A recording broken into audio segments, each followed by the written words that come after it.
Hello Internet, welcome to the channel. My name is Frankie and in today's video we are going to be returning to Primate Isles and we are continuing the construction of our gorilla kingdom. This time we are adding a second species to this area. We have the large expansive area for our gorillas, the main focus of this kind of building, and then inside we are going to have a smaller species of primate, and that is going to be the Mandrill. This whole building is based on the building of the the same name at London Zoo. Gorilla Kingdom at London Zoo is what I'm basing this on. And if I remember correctly, they do have a second species in here. I think it is a type of monkey, but I can't remember what it is specifically. So we are going with a Mandrill, especially as we don't have that many monkeys in game. But this is a primate that we need to tick off our list. Now, what we're going to be doing at the moment is creating this main kind of internal room. There are going to be two rooms for the Mandrill. They're going to be linked with a climbable tunnel kind of thing. And both of them are going to be indoor. They're going to be contained. This one is going to be the sleeping area, the part of the habitat that the zookeepers can actually access. And that's going to have all of our food enrichment items in there for that reason, because if you want to have your habitat spread out across islands and stuff, as long as your keeper can access all the food enrichment items, then they can make sure that everything is usable for your animals, because they only need to be able to access a very small portion of it in order to actually clean the entire thing. So although they can't access the other room, they will be able to keep it clean, which doesn't make any sense, but that is how it works. So what I'm doing in here is making sure there's plenty of bedding on the floor, making sure all of our food enrichment items are in here, and we're also adding a whole bunch of climbing frames. This is very typical for monkey enclosures in zoos. I know this isn't necessarily a monkey. Actually, it might be. Yeah, I think a mandrill is a monkey, isn't it? It's not an ape, it is a monkey. Yeah, for a lot of monkey enclosures in zoos, they have internal areas with lots of climbing frames and stuff. And that's exactly what I'm doing for this one.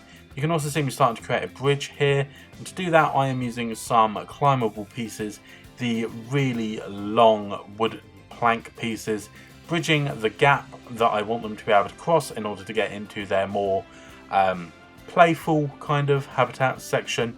And from there, I'm going to go into our construction tab, get some of the rods. I believe I use the grassland animal signpost, as it is currently the thinnest steel rod that we have in game. I really like how it looks. I'm going to use that as kind of the beams for a mesh tunnel, and then I will bridge the gap with some mesh. Then just copy and pasting these two items, I can run this the entire length of the bridge, creating a nice kind of contained tunnel area for these animals to get from one part of the habitat to the other. And in order to make sure the animals can actually climb up here, all I'm going to do is add a little platform made out of the same climbing frame pieces, but slightly shorter ones, as these are quite long, and create a platform at either end of this tunnel. Then we're going to use some really long logs so they can climb up to the top and therefore go from one part of the habitat to the next. So why did I pick the Mandrill for this area? Well, there are a couple small animals that we could have used in here, such as the Japanese macaque or the proboscis monkey. But the Japanese macaque, in my opinion, wouldn't have fitted here, because the gorilla part of this building is very, very tropical feeling. The whole place looks quite tropical, and obviously the Japanese macaque requires snow and stuff.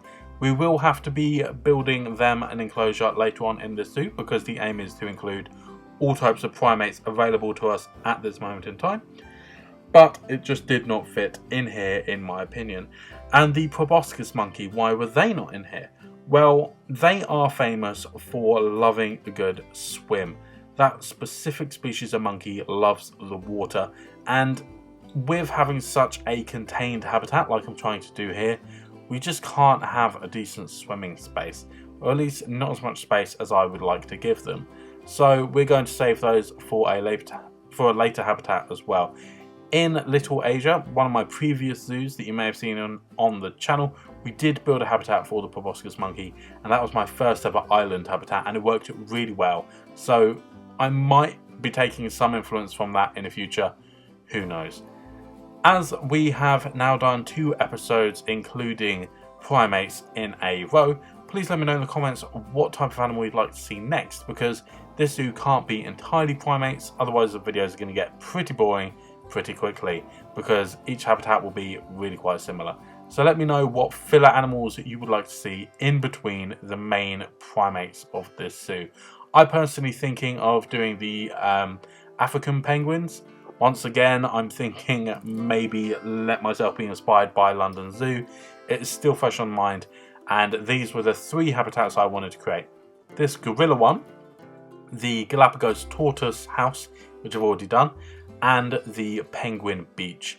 It's the largest penguin enclosure in Britain or England. I'm not sure if it's the whole of the UK, I can't actually remember, but I think it is at least Britain. It's the biggest habitat that we have in this country. So I'm quite eager to replicate that because it was absolutely gorgeous. So yeah, I'm personally voting for the penguin, but let me know what other animals you would like to see in this zoo aside from primates. I'm also thinking that capybaras might be quite nice. When I started up Floki Wildlife Park, I actually bought capybaras. They were the first animal I bought, and I never used them. They've just been sat in my trade centre this entire time, so it would kind of be good to find them a home in this zoo. What you see me doing now is starting to place the roof, and this was a very finicky part of the build because I wanted to try and get the wood as tight to the edges of this tunnel that I created as possible. But to do that, you're going to have corners of the wood jutting out above the roof line. And later on, I do place a bunch of roof tiles and stuff over this, and you can see it jutting through quite a bit, which it just isn't the nicest looking thing in the world. So what I end up doing is deleting the pieces, but by that point I've added so many other building materials because there are a lot of escape problems with this tunnel. For some reason the animals are just able to kind of walk through it and end up on a path below. It makes no sense. There's no way for the animals to actually escape that tunnel. If you look at it and try and just use your physics brain, there's no way to get out. But the animals do just walk out and appear on the ground. So I had to do a lot of messing about, moving different building pieces and the zookeeper hut that is directly below it to make sure there was no way for the animals to escape. And in doing that, I had placed a bunch of building pieces just right, and it meant that when I deleted these wooden pieces that were sticking out of the roof, there were actually building pieces in place that made sure that the tunnel was still watertight. And for that, I am extremely grateful. What you can see me doing now is just building those platforms I spoke about earlier, making sure animals can actually access that tunnel, because without it, well, it's just a floating tunnel that they cannot get to. So we're going to pop our mandrills in the habitat now and make sure that we're meeting all of their needs. So I've mentioned their second room quite a few times now. This first room, the one I've already built, is primarily a sleeping area, as where they get all their climbing done as well, whereas the second room is going to be filled with a lot of plants and stuff. It's a bit smaller, but it is meant to be really it's meant to look a lot more natural than this one. And you can see, look, how do you get out? He just jumps straight through the mesh. It makes absolutely no sense. The second room is going to also be filled with all of our toy enrichment items, and it is going to be the area that the zookeepers do not need to necessarily access. And that is kind of it for the build for the mandrills. But we still have quite a lot of time left in this video. So what else do I end up building for this building? Because I need to complete it. I can't just be having this little habitat at the edge and the really big one in the middle. There needs to be a little bit more around the back. So what I end up doing is adding 3 exhibit boxes. One of them is the American bullfrog. Another one is a I should have looked up what animals I used before starting to record this because I've completely forgotten the names of them. The American bullfrog, the Amazonian millipede or something. It's some kind of centipede, millipede thing. I'm fairly sure it's from the Amazon. I think it's like the first animal when you open up the exhibit list. And And then we've also got the Brazilian wandering spider, which is terrifying. I hate it, but I also really like it at the same time. The idea for those is to lift them off the ground slightly so that the base part of the exhibit box is more viewable for our guests, because they are quite low. When you see these kind of animals at zoos, the exhibits are quite risen up. They're really easy for you to see into, whereas in Planet Zoo they are by default really low, so the path can actually lead up to them. But you don't actually need a path connecting to it for the guests to be able to see into it. You need a path connecting to it for the zookeepers to be able to clean them and stuff. So what I'm going to do is use some staff pathing at the back, which will be slightly risen so the staff can actually access the exhibit boxes, make sure they're clean and stuff, whilst the guests don't actually have to walk right up to it. They get a decent view at ground level from the front, and hopefully the staff area will be completely hidden. In terms of decoration, there really isn't too much to do for this building. There's quite a lot going on, so filling in gaps and all that isn't really a priority for me. Instead, I'm going to add a lot of conservation boards and the gorilla interactive education thingy majig is like a massive cardboard cutout of a gorilla with an explosion shape next to it. I don't actually know what it is, but I am just trying to describe it best I can. Above the exhibit boxes, we're also going to use some of the text pieces to spell out creepy crawlies, and either side of it we will have some of the animal cutouts. I think we use a big spider and a snake. Despite the fact there wasn't a snake, I just couldn't find like a frog or anything, so that is what I ended up doing. I am not going to talk too much more for this video. I'm going to let you sit back and enjoy the time lapse, and then at the end there will be some lovely cinematics to give you a decent look at how this building acts in game. Thank you so much for having watched this far and potentially watching the rest of the video. I really appreciate it. If you have watched this far, please consider subscribing to the channel. I am trying to reach 1,000 subscribers and we are rapidly getting there. We are almost, well, we're not almost at 800, but we are over halfway between 700 and 800, so that's quite an achievement. Yeah, thank you for subscribing, commenting on the video if you have more animal suggestions, liking the video if you did like it, and until next time, I'll see you later.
zishona sizowaka, kukula zashaka, zishona silapha